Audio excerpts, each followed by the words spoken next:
Ne vous inquiétez de rien, mais en toute chose, faites connaître vos besoins à Dieu par des prières et des supplications, avec des actions de grâce.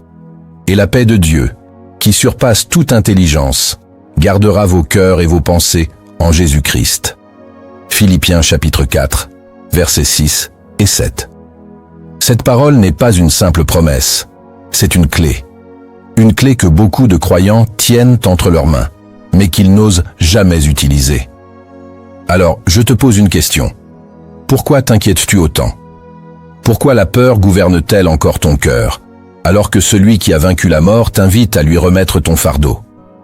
Si tu écoutes cette vidéo aujourd'hui, ce n'est pas un hasard. Il y a un appel de Dieu pour toi. Il t'invite à relâcher ce que tu contrôles, à respirer, à lui faire confiance et à découvrir une paix que ce monde ne peut ni offrir ni comprendre. Avant d'aller plus loin, je t'invite à faire un geste simple mais puissant. Si tu sens que ce message est pour toi, abonne-toi à cette chaîne, aime cette vidéo et reste jusqu'à la fin. Car dans ce message, tu vas recevoir non seulement une parole d'encouragement, mais des révélations bibliques qui vont t'aider à sortir du cycle de l'angoisse. Et à la fin, une prière puissante t'attend pour que tu ne repartes pas comme tu es venu. Dans cette vidéo, nous allons explorer les vérités profondes de la parole. Nous allons découvrir pourquoi tant de chrétiens s'épuisent en essayant de tout porter eux-mêmes. Nous verrons comment Jésus, dans son infinie sagesse, nous a déjà montré un chemin de repos. Et surtout, nous apprendrons ensemble à nous abandonner pleinement entre ses mains. Je t'invite à écrire en commentaire cette phrase simple mais puissante. Seigneur, je me remets à toi. Que ce soit ton acte de foi aujourd'hui. Car ce que Dieu veut faire dans ta vie commence peut-être ici, maintenant. L'inquiétude est un poison silencieux. Elle s'infiltre dans les pensées, trouble la paix intérieure et éloigne lentement le cœur de la confiance en Dieu. Pourtant, la Bible ne cesse de nous rappeler que l'inquiétude n'a pas sa place dans la vie de celui qui marche par la foi. Jésus lui-même, dans le Sermon sur la montagne, nous a enseigné avec douceur mais autorité. Qui de vous, par ses inquiétudes, peut ajouter une seule coudée à la durée de sa vie? Matthieu chapitre 6, verset 27. Il ne s'agit pas d'un simple conseil, mais d'un rappel fondamental. L'inquiétude n'a aucun pouvoir, sinon celui de nous voler la paix et de nous détourner du regard de Dieu. Dans ce même passage, Jésus invite ses disciples à observer les oiseaux du ciel, qui ne sèment ni ne moissonnent, mais que le Père céleste nourrit. Il les appelle à regarder les lys des champs, vêtus avec une splendeur que même Salomon n'a jamais égalée. Et à la fin de cette leçon, il prononce ces mots qui traversent les siècles. Ne vous inquiétez donc pas du lendemain, car le lendemain prendra soin de lui-même. Matthieu chapitre 6, verset 34. Ce n'est pas un appel à l'insouciance, mais une invitation à la foi totale, à la confiance radicale, à la remise entre ses mains. Dans les psaumes, David exprime cette foi avec des mots empreints d'une profondeur qui résonne encore aujourd'hui. Remets ton sort à l'Éternel, et il te soutiendra. Il ne laissera jamais chanceler le juste. Psaume 55, verset 22.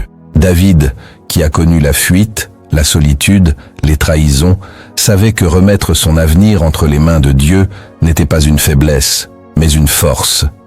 C'est dans les vallées les plus sombres qu'il a appris à ne plus s'appuyer sur sa propre intelligence, mais à faire confiance à celui qui connaît la fin dès le commencement. Et pourtant, aujourd'hui, dans notre monde moderne, l'inquiétude est devenue presque normale. Elle est valorisée comme signe de responsabilité, d'engagement, d'ambition. Mais en vérité, elle révèle souvent un manque de confiance profond. Ce n'est pas l'Esprit de Dieu qui suscite l'angoisse, car comme le rappelle Paul à Timothée, Dieu ne nous a pas donné un esprit de peur, mais un esprit de force, d'amour et de sagesse. Deuxième épître à Timothée, chapitre 1, verset 7. Le Christ n'a jamais promis une vie sans tempête, mais il a promis sa présence au milieu des vagues. Il a promis la paix, non pas comme le monde la donne, mais une paix qui vient du ciel, qui garde le cœur et l'esprit même quand tout vacille autour. Cette paix, elle est offerte à ceux qui choisissent de faire confiance, non pas en leur propre force, mais en la fidélité de Dieu. Il est donc essentiel de comprendre que l'inquiétude est un symptôme. Le symptôme d'un cœur qui porte un fardeau que seul Dieu peut réellement soulever. C'est à cela que le Seigneur nous appelle, à déposer ce fardeau, à apprendre à respirer à nouveau, à entrer dans le repos qu'il a préparé pour ses enfants. Il existe des vérités spirituelles capables de renverser les murs de l'inquiétude qui enferment ton cœur. Aujourd'hui, je veux te révéler 5 principes bibliques fondamentaux. 5 clés qui, si tu les saisis dans ton esprit et ton cœur, peuvent transformer ton rapport à Dieu, à toi-même et aux épreuves de la vie. Chacun de ces principes est comme une lumière allumée par la main du Seigneur pour t'éclairer au milieu de tes tempêtes. Je t'invite à écouter avec attention, car ces paroles ne sont pas des théories. Elles sont vivantes, elles sont puissantes, elles sont capables de te libérer. Premier principe. L'inquiétude est un fardeau que Dieu ne t'a jamais demandé de porter. Depuis l'aube des temps, l'homme a voulu porter ce qui dépassait ses forces. Depuis Éden, il a cru qu'il devait se sauver lui-même, qu'il devait résoudre par ses propres moyens les défis de l'existence. Pourtant, la parole est claire. Déchargez-vous sur lui de tous vos soucis, car lui-même prend soin de vous. Première lettre de Pierre, chapitre 5, verset 7. Dieu ne t'a jamais demandé de tout comprendre, de tout contrôler, ni même de tout supporter. Il t'a demandé de lui faire confiance. L'inquiétude, lorsque tu la laisses grandir, devient un poids invisible qui étouffe ton âme, affaiblit ta foi, voile ta vision. Ce fardeau n'est pas une preuve de responsabilité. Il est un signe que tu as oublié la grandeur de celui qui marche devant toi. Lorsque Moïse menait le peuple d'Israël à travers le désert, il se laissait écraser par la charge de devoir répondre à tous leurs besoins. Il essayait d'assumer seul un rôle que Dieu n'avait jamais voulu qu'il porte isolément. C'est Jéthro, son beau-père, qui dut lui rappeler une vérité essentielle. Ce que tu fais n'est pas bien, tu ne peux pas le faire seul. Exode, chapitre 18. De la même manière, toi aussi, tu n'as pas été créé pour porter seul le poids du monde. Chaque fois que tu t'inquiètes au point d'oublier Dieu, tu tentes de jouer un rôle qui ne t'appartient pas. Aujourd'hui, le Seigneur t'invite à déposer ce qui t'épuise à ses pieds. Il t'appelle à reconnaître que la force n'est pas dans le combat de ton âme, mais dans ta capacité à te reposer en sa fidélité. Plus vite tu relâcheras ce poids, plus vite tu découvriras la légèreté du fardeau de Christ qui a dit « Mon joug est doux et mon fardeau léger ». Matthieu chapitre 11, verset 30. Lâche prise, car ce que tu essaies de porter seul, Dieu veut le porter avec toi. Deuxième principe. L'inquiétude naît quand tu oublies qui est ton Père. Dans les moments d'angoisse, le cœur humain a tendance à se comporter comme un orphelin, livré à lui-même dans un monde brutal et incertain.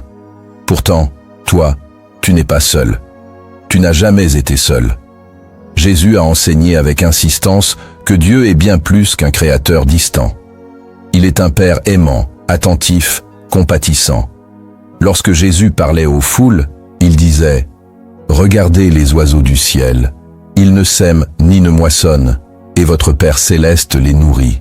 Ne valez-vous pas beaucoup plus qu'eux » Matthieu chapitre 6, verset 26. L'inquiétude prend racine dans l'oubli. L'oubli de qui est Dieu. L'oubli de sa fidélité passée. L'oubli de sa tendresse présente. L'oubli de sa souveraineté future. Quand tu perds de vue la nature de ton Père, tu commences à croire que tu dois tout résoudre par toi-même, que ta survie dépend uniquement de tes propres forces. Mais Dieu ne veut pas que tu survives. Il veut que tu vives, que tu prospères dans sa paix, que tu marches dans la confiance, les yeux fixés sur lui. Il est facile d'être emporté par les vagues de l'angoisse quand ta vision est centrée sur tes circonstances. Mais l'enfant qui sait que son Père est puissant et bon ne craint pas la tempête. Il sait que, quoi qu'il arrive, des bras forts seront toujours là pour le relever. Ainsi, Dieu t'invite aujourd'hui à revenir à une foi simple, à une confiance pure comme celle d'un petit enfant. Si vous ne devenez comme des petits enfants, vous n'entrerez pas dans le royaume des cieux, a déclaré Jésus. Matthieu chapitre 18, verset 3. Se souvenir que Dieu est ton Père, ce n'est pas nier la réalité des épreuves, c'est affirmer, au milieu même de la douleur, que tu n'es pas abandonné. C'est proclamer que celui qui a commencé en toi une œuvre bonne l'amènera à son accomplissement. Reconnecte ton cœur à la vérité de ton identité. Tu n'es pas seul, tu es aimé, tu es porté. Et ton Père Céleste a déjà préparé un chemin de paix pour toi. Troisième principe. Chaque inquiétude est une invitation à prier, pas à paniquer. Face à la peur, tu as toujours deux chemins devant toi, celui de la panique ou celui de la prière. La panique est le réflexe de l'âme qui croit être seule. La prière, au contraire, est le réflexe de l'âme qui sait qu'elle a un Père aux cieux qui écoute et qui agit. C'est pour cela que l'apôtre Paul écrit avec tant de force. Ne vous inquiétez de rien, mais en toute chose, par la prière et la supplication, faites connaître vos besoins à Dieu. Philippiens chapitre 4, verset 6. Chaque fois que tu laisses une inquiétude grandir sans la transformer en prière, tu permets à une porte de s'ouvrir dans ton cœur. Une porte par laquelle le doute, la peur et la confusion peuvent s'engouffrer. Mais si tu apprends à répondre à chaque inquiétude par une élévation immédiate de ton âme vers Dieu, alors ces inquiétudes deviendront des tremplins et non des pièges. Elles deviendront des rappels constants que ta vie n'est pas entre tes mains, mais entre celles de ton Créateur. Imagine un instant que chaque pensée angoissante soit en réalité une invitation secrète de Dieu à t'approcher de lui. Imagine que chaque inquiétude ne soit pas une fin, mais un début. Le début d'une conversation, le début d'une transformation, le début d'une paix qui dépasse toute intelligence. Lorsque Pierre était sur les eaux, tant qu'il gardait les yeux fixés sur Jésus, il marchait au-dessus des vagues. Ce n'est que lorsqu'il s'est laissé distraire par le vent et la tempête qu'il a commencé à sombrer. Mais même alors, Jésus a tendu la main. Même alors, la prière d'un seul cri, d'un seul geste, a suffi pour le sauver. Peut-être aujourd'hui es-tu submergé par des pensées d'inquiétude. Peut-être ton cœur est-il agité par des vagues invisibles. Je veux t'inviter à transformer ce tumulte intérieur en prière vivante. Ne laisse pas ton âme sombrer sans crier vers celui qui peut tout. Lève les yeux, ouvre la bouche et dépose tout devant le trône de la grâce. Si ce message résonne déjà en toi, je t'invite à poser un acte de foi maintenant. Abonne-toi à cette chaîne, aime cette vidéo et écris en commentaire cette simple prière. Seigneur, je transforme mes inquiétudes en prière. Que ce geste soit le début d'un changement profond dans ta vie spirituelle. N'oublie pas, Dieu voit chaque pas que tu fais vers lui, même le plus petit est précieux à ses yeux. Quatrième principe. L'inquiétude révèle une guerre entre la foi et le contrôle.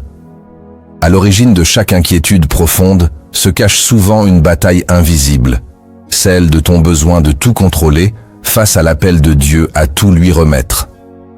L'inquiétude est le fruit amer de cette tension intérieure, car l'homme veut savoir, prévoir, anticiper. Il veut tenir les rênes de son existence pour se rassurer. Mais la foi véritable est un abandon, un lâcher-prise sacré qui reconnaît que Dieu est le maître des temps et des circonstances. Souviens-toi d'Abraham, appelé à quitter son pays, sa famille, sa sécurité sans même savoir où il allait. Dieu ne lui a pas donné un plan détaillé, ni une carte précise. Il lui a simplement dit « Va dans le pays que je te montrerai ». Genèse chapitre 12, verset 1. Abraham aurait pu refuser, négocier, vouloir plus d'informations. Mais il a choisi de faire confiance à la voix du Seigneur, et à travers son obéissance, toute une nation est née.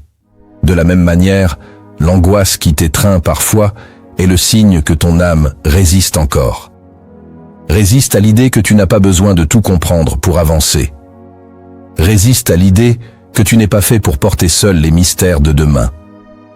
Résiste à l'idée que ton Père Céleste voit plus loin que toi. Chaque fois que tu refuses de lâcher prise, tu renforces les chaînes invisibles qui entravent ta paix intérieure. Et chaque fois que tu choisis de t'abandonner à Dieu, même sans tout saisir, tu brises un maillon de ces chaînes. Il y a une puissance extraordinaire dans l'abandon. Non pas un abandon défaite, mais un abandon foi. Celui qui s'abandonne entre les mains de Dieu n'est pas un perdant. Il est un conquérant silencieux. Il vit dans une paix que le monde ne peut ni donner ni comprendre. Il avance, non pas parce qu'il maîtrise l'avenir, mais parce qu'il est guidé par celui qui tient l'avenir entre ses mains. Aujourd'hui, Dieu t'invite à cesser de lutter contre lui, à déposer le besoin de tout contrôler au pied de la croix, à accepter que sa volonté est parfaite, même quand elle échappe à ta compréhension humaine. Plus tu relâcheras ta main crispée sur les événements, plus tu sentiras sa main puissante te porter. 5e principe. Jésus t'appelle à entrer dans son repos. Écoute cette parole précieuse comme une invitation personnelle. Venez à moi, vous tous qui êtes fatigués et chargés, et je vous donnerai du repos. Matthieu chapitre 11, verset 28. Ce n'est pas une option. Ce n'est pas un conseil parmi d'autres.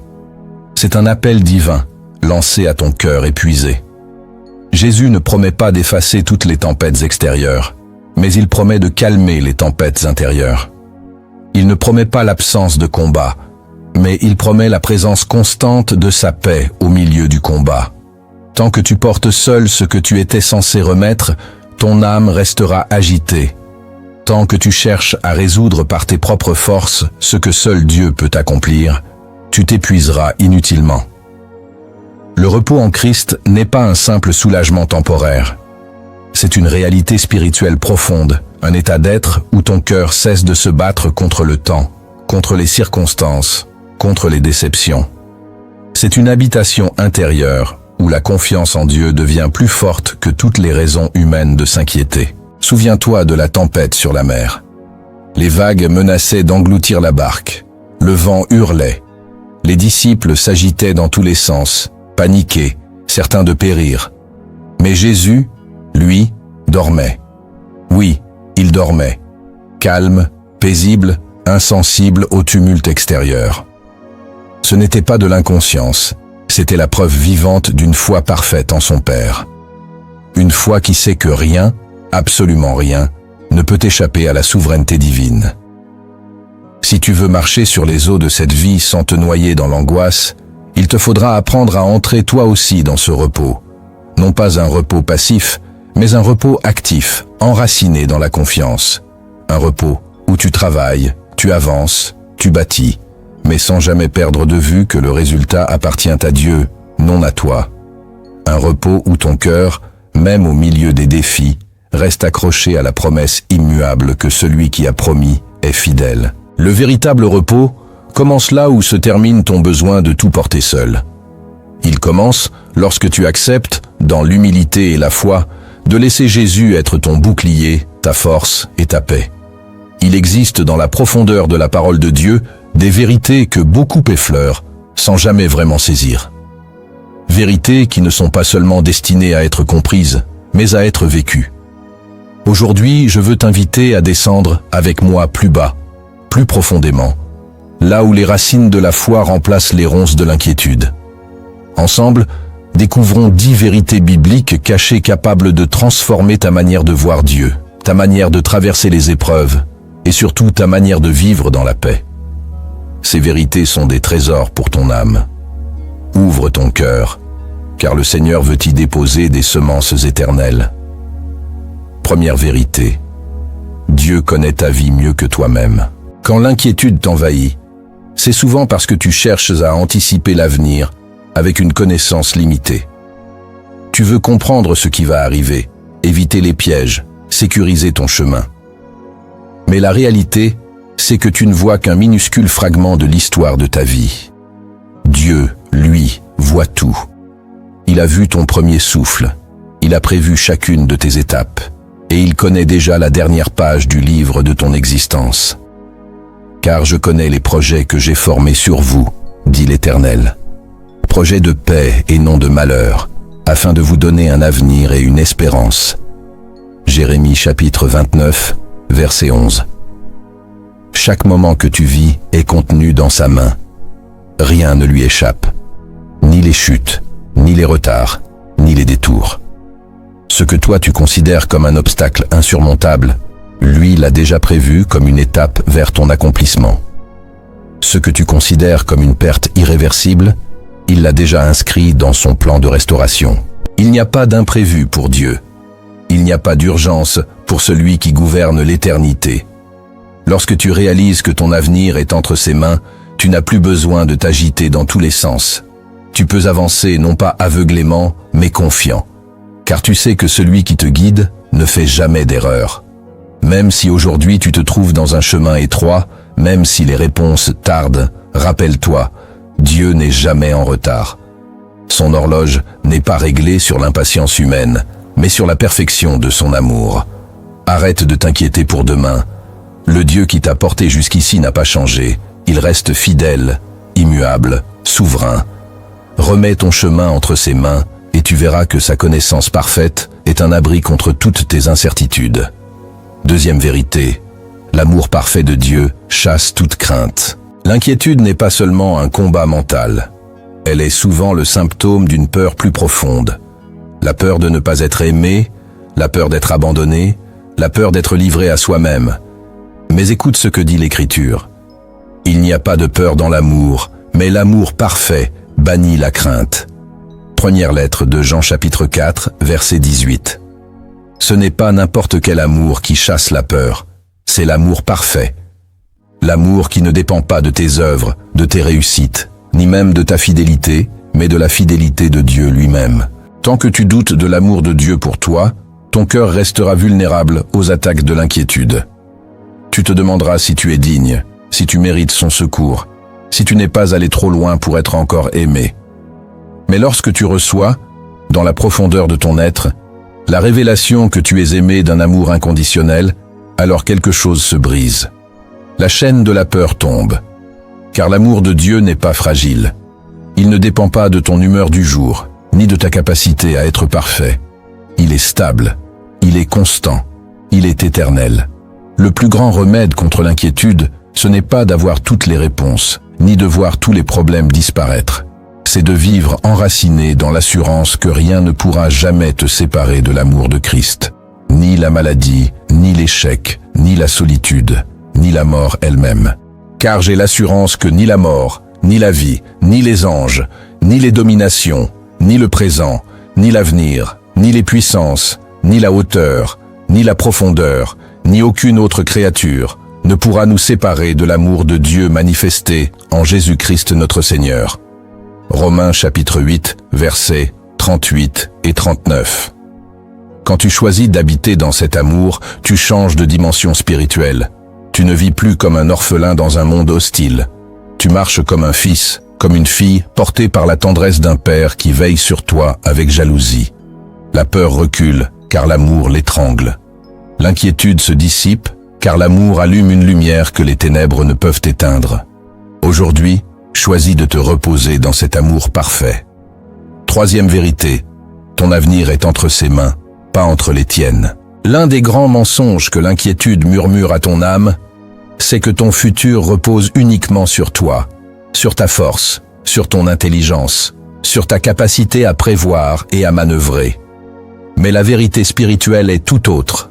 Ton avenir est entre les mains de Dieu, et ses mains ne tremblent pas, elles ne faiblissent pas. Elle ne lâche jamais ceux qui l'aiment. Remets ton sort à l'Éternel, confie-toi en lui, et il agira. Psaume 37, verset 5.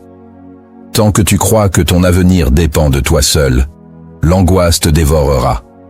Tu vivras dans une tension permanente, oscillant entre la peur d'échouer et l'obsession de réussir. Mais lorsque tu choisis de remettre ton chemin entre les mains du Seigneur, une paix surnaturelle commence à envahir ton cœur. Tu comprends alors que tu n'es pas appelé à tout comprendre, ni à tout maîtriser. Tu es appelé à marcher par la foi, jour après jour, confié à celui qui connaît la fin dès le commencement. Rappelle-toi Joseph, trahi par ses frères, vendu comme esclave, injustement emprisonné. À vue humaine, son avenir semblait brisé, anéanti. Mais Dieu écrivait une histoire bien plus grande que tout ce que Joseph aurait pu imaginer. À travers les détours, les injustices et les douleurs, Dieu préparait son élévation. Et au moment parfait, Joseph est passé de prisonnier à gouverneur, parce que son avenir était caché dans les desseins de Dieu et non dans les circonstances humaines. De la même manière, il y a des choses que tu ne comprends pas aujourd'hui, des silences, des fermetures de portes, des détours inattendus. Mais si tu restes dans la foi, tu découvriras que tout concourt d'une manière ou d'une autre à ton bien. Ce n'est pas une simple formule pour apaiser ton cœur, c'est une promesse divine. Nous savons que toutes choses concourent au bien de ceux qui aiment Dieu. Romains chapitre 8, verset 28. Cesse de vouloir contrôler ce que Dieu veut orchestrer. Cesse de t'inquiéter pour des chemins que lui seul est capable d'ouvrir. Ton avenir n'est pas suspendu aux décisions des hommes, ni au hasard de ce monde. Ton avenir est porté par la main puissante de ton Père céleste, et cette main ne te laissera jamais tomber. Quatrième vérité. Les promesses de Dieu sont plus solides que tes émotions. Tes émotions sont comme les vagues de la mer. Elles montent, elles descendent, elles changent au gré des vents. Un jour, tu te sens fort, plein de foi, prêt à affronter le monde. Le lendemain, une seule parole, un seul événement, et ton cœur chancelle, ton esprit se trouble. Mais les promesses de Dieu, elles, sont immuables. Elles ne varient pas en fonction de tes humeurs, de tes performances ou de ton niveau de compréhension. L'herbe sèche, la fleur tombe, mais la parole de notre Dieu subsiste éternellement. Ésaïe chapitre 40, verset 8. Si tu veux bâtir ta vie sur quelque chose de stable, ne t'appuie pas sur ce que tu ressens. Appuie-toi sur ce que Dieu a dit. Tes émotions peuvent te trahir, tes sentiments peuvent t'induire en erreur. Mais la parole de Dieu est un rocher inébranlable au milieu des tempêtes. Chaque promesse qu'il a faite est un engagement divin que rien ni personne ne peut annuler. Même lorsque tout semble contraire, même lorsque tu te sens vide, même lorsque tu ne ressens plus sa présence, ses promesses restent vraies. Souviens-toi d'Abraham. Pendant des années, il n'a vu aucun signe de l'accomplissement de la promesse. Pas d'enfant, pas d'héritier, seulement le silence et l'attente. Pourtant, il a choisi de croire. Espérant contre toute espérance, il crut. Romains chapitre 4, verset 18. Il n'a pas basé sa foi sur ses sensations ou ses circonstances. Il l'a basée sur la fidélité de celui qui avait promis. De la même manière, tu es appelé à fixer tes yeux non sur ce que tu ressens, mais sur ce que Dieu a dit. Quand ton cœur te dit que tout est perdu, sa promesse te rappelle que tout est possible.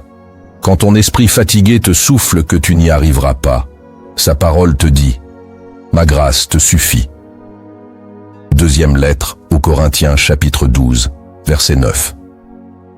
Aujourd'hui, choisis de t'ancrer dans ce qui ne change pas. Choisis de bâtir ta foi non sur les sables mouvants de tes émotions, mais sur la roche éternelle des promesses de Dieu.